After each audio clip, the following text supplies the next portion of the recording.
شهر رمضان الذي أنزل فيه القرآن هدى للناس وبينات من الهدى والفرقان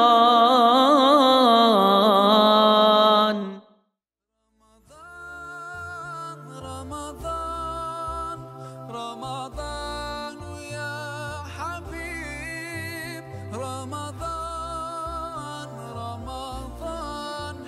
ليتك دوما Vahiy ecmaîn.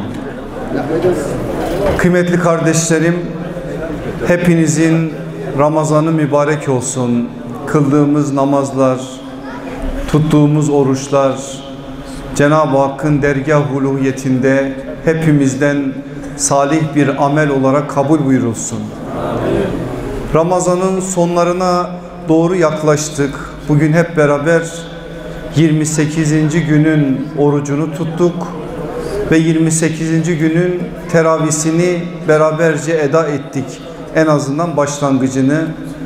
Maşallah o kadar güzel bir atmosferi var ki mescidinizin, imamlarımız o biçim kıraatleri çok güzel, sesleri, sedaları Doğu Türkistan'daki kardeşlerimizin şanına yakışır bir güzellik var. Elhamdülillah bir kez daha ümitlendik ki inşallah sizler tarihte çok güzel şeylere imza attınız. Kur'an'a hizmet ettiniz, hadislere hizmet ettiniz.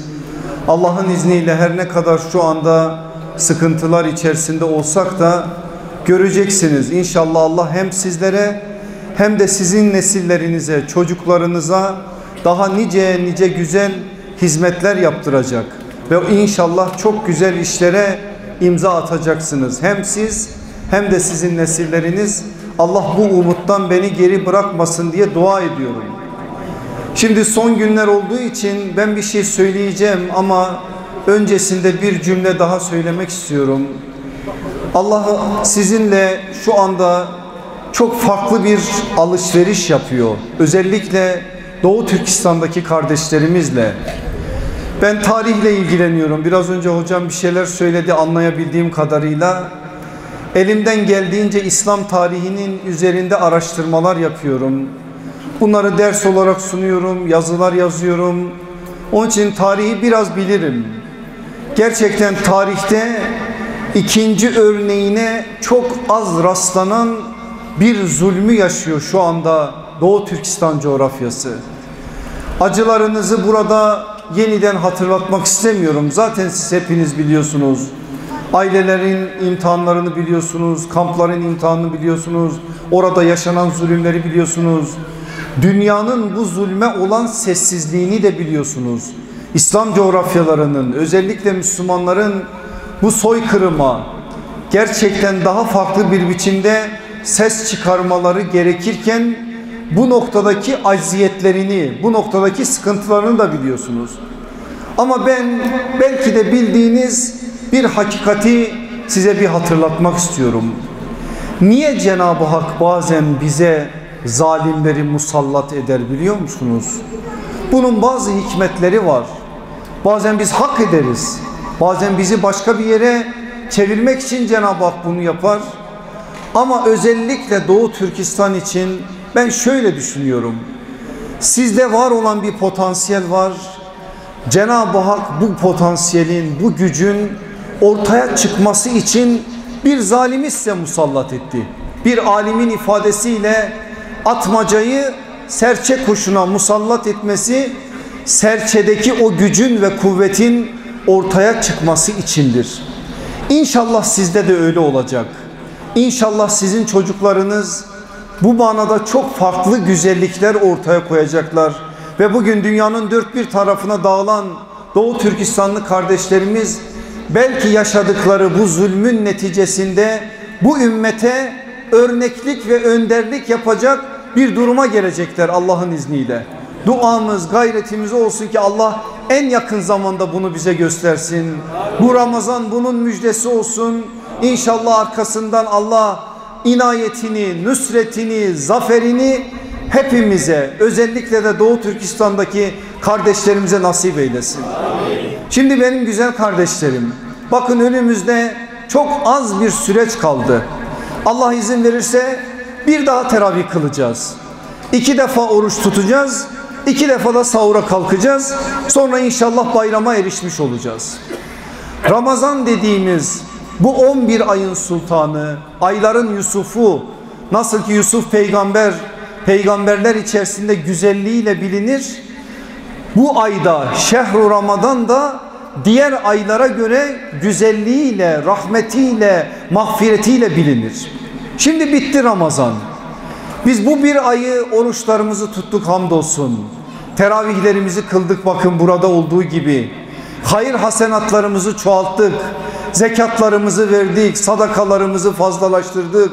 Birçok şey yaptık. İnanıyorum ki hepiniz benden daha fazlasını yapmışsınızdır. Yapmaya da sonuna kadar devam edeceğiz. Ama burada bir şey var. Ramazan bitince kulluk bitmiyor. Ramazan bitince bizim Ramazan'da kazandığımız o güzellikleri arkamızda bırakma gibi bir gaflet, bir yanlışlık ortaya çıkmamalı. Ramazan'dan biz bir şeyler kazanacağız. Sonra 11 aya o güzellikleri inşallah taşıyacağız. Onun için hepiniz bu bilinçtesinizdir muhakkak. Ama ben kendi nefsime söylediğim sözleri şimdi siz güzel kardeşlerimle paylaşmak istiyorum. Eğer şu 5 şeyi biz Ramazan'dan sonraki ay biliyorsunuz Şevval, Şevval'e taşırsak, Ramazan'da kazandıklarımızı Şevval'e ulaştırır, sonra ondan sonraki aylarda da bunu yaparsak Allah'ın izniyle biz Ramazan'da elde ettiğimiz o güzellikleri ömrümüzün tamamına yayacak bir güzellik kazanmış oluruz. Bu 5 şey ne biliyor musunuz? Bakın Ramazan'da Kur'an'la aramızda çok güzel bir bağ oluştu. Siz burada ne kadar güzel uzun uzun teravih namazları kıldınız. Kaç hatim okudunuz. Evlerinizde başka yerlerde de okudunuz. Şimdi Ramazan bitecek. Bizim Kur'an'la olan ilişkimiz bu ölçüde devam edecek. Ve Kur'an'ın ahlakıyla ahlaklanacağız. Ahkamıyla da amel etme adına gayretlerimizi arttıracağız inşallah. Onun ahlakıyla ahlaklandığımız zaman evlatlarımız ne diyecek biliyor musunuz bizim için? Eşlerimiz, çocuklarımız ne diyecek? Ya benim bu babam bu Ramazan'da değişti ya. Benim babam biraz sinirliydi, öfkeliydi. Biraz Doğu Türkistanların bazılarında biraz öfke var biliyorsunuz. O öfkeliydi, sinirliydi. Ramazan'dan sonra benim babam bambaşka oldu ya. Bu Kur'an babamı inceltti ya. Bu Kur'an babama başka bir güzellik kazandırdı. Ramazan'dan sonra ahlaklarımızın değiştiğini, ahlaklarımızda var olan bazı eksiklerin tamamlandığını, bazı eksiklerin giderildiğini hanımlar, çocuklar anında fark edecek. Fark ettikleri zaman o zaman Ramazan Kerim olmuş. O zaman Kerim Ramazan bizde de bazı şeylerin değişimine sebebiyet vermiş. Onun için ne olursa olsun bunu inşallah yapacağız. Bunun adına gayretimizi arttıracağız. İkincisi, ben biliyorum bazı Doğu Türkistanlı dostlarım, kardeşlerim var. Onların peygamber aşkı, sahabe aşkı başkalarıyla kıyaslanmayacak kadar çok. Ama şimdi bir Ramazan geçirdik. Biz o sevgilerimizi daha da arttıracağız. Allah Resulü sallallahu aleyhi ve selleme karşı duyduğumuz sevgi ve hasret nasıldıysa Ramazan'dan önce, biz Ramazan'da bakın burada bir sürü ayete şahit olduk. Biraz önce hocam çok güzel ayetleri seçti, okudu. O ayetlerin üzerinden biz Peygamber sallallahu aleyhi ve selleme karşı duyduğumuz sevgiyi, aşkı kat kat daha ötelere taşıyacağız. Çünkü biliyoruz ki sevgi bizi kurtaracak.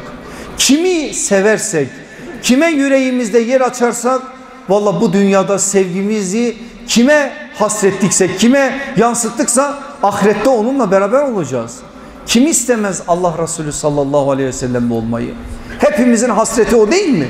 O hasrete ulaşabilmek için, kazanabilmek için biz Ramazan'dan Şevval'e peygamber sevgisini taşıyacağız inşallah. Sahabe sevgisini taşıyacağız inşallah. Peygamber ve sahabe sevgisi demek alim sevgisi demektir, biliyorsunuz. Alimler peygamberlerin varisleridir.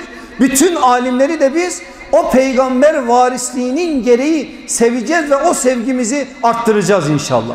Üçüncüsü, yüreğimizde ümmeti Muhammed'e karşı çok derin bir sevgi ve geniş bir durum bırakacağız. Asla ümmeti Muhammed'den hiç kimseyi ayırmayacağız, kayırmayacağız. Mezhebi, meşrebi, mektebi ne olursa olsun, La ilahe illallah Muhammedun Resulullah diyen her bir mümin benim kardeşim mi? Allah dedi mi kitabında innemel mu'minune ihve?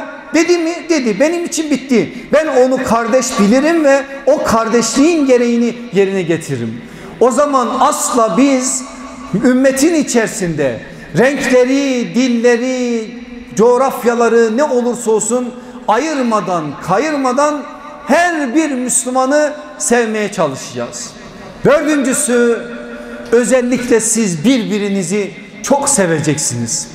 Bugün Doğu Türkistanlardaki kardeşlerimizin en büyük problemlerinden bir tanesi de aralarında tam anlamıyla o Kur'an'ın bize söylediği bünyanun mersus, bir binanın tuğlaları gibi saf saf bağlama noktasındaki sıkıntılar. Bu ümmetin hepsinin problemi. Hepimizde var bu problem ama ne yazık ki Doğu Türkistan'daki kardeşlerimizde de var.